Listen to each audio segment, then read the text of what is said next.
If you're gonna cook a pizza in a home oven and you don't want it to totally suck, you're gonna need a pizza steel or a pizza stone. But which one is better? To figure this out, I've created a series of experiments designed specifically to answer the question, what's better, pizza steel or pizza stone? Let's get started. Each cooking device will be graded on 5 categories. Each category is worth 20 points. So the maximum score is 100 points. Just like an exam in college. You remember college. Anyways, the 5 categories are baking ability, thermodynamics, cook time, durability, and cost. In order to test baking ability, thermodynamics, and cook time, I'll be cooking 2 different doughs on each surface. One is my standard New York style homemade dough, the other is a generic frozen dough from the local supermarket. Spoiler alert, that dough is garbage. Each cooking surface will be given 1 hour to preheat at 550 degrees, then 5 minutes to recover between each pizza. Okay, the steel has been in the oven for an hour at 550. It appears to actually be at almost 560 degrees to start. I'm cooking the store-bought dough first. I just added some sauce and shredded mozz. Toss that in there and get the timer started. Gonna give it a little spin at the halfway point, popping some of the bubbles. Okay, it's only been 5 minutes, but this thing is ready to come out. It's cooked pretty alright. No gum line and super crispy bottom.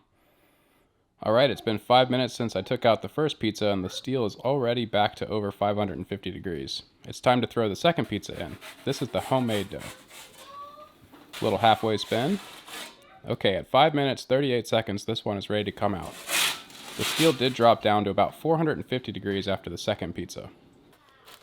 This one cooked really well too. I didn't get the bottom quite as crispy as the first one, but overall a real nice bake for a home oven. Now let's throw the stone in and give it an hour to preheat. After an hour, the stone is sitting at about 520 degrees. It doesn't appear to absorb heat quite as well as the steel. The store dough is in first. Halfway through and I've got some major bubbles. This is no fault of the stone, just garbage dough. I also didn't degas it enough when I stretched it. A little over 6 minutes and I've got to pull this thing before the cheese totally burns. It is fully cooked, but it's definitely lacking the color and crispness I'd like to see. 5 minutes later and the stone is sitting at 440 degrees. I'd like to let it reheat a little longer, but the rules state I have to start the second pizza now. Okay, a full 6.5 minutes later and this one is ready to come out. It actually cooked a lot better than the store dough.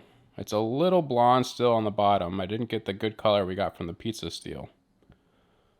Okay, I inputted all of the data from these first tests into my supercomputer.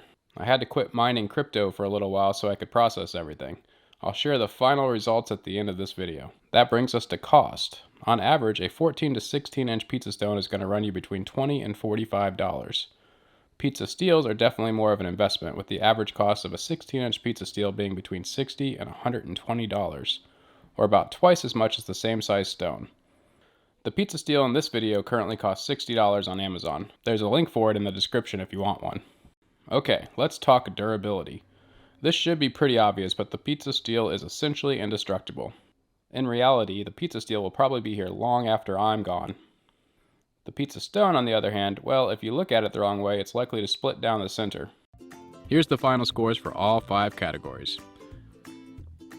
The baking still, baking ability, 16, thermodynamics, 18, cook time, 20, durability, 20, cost, 10.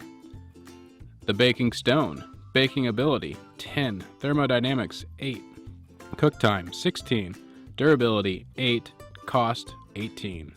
The overall scores, pizza steel 84, pizza stone 60.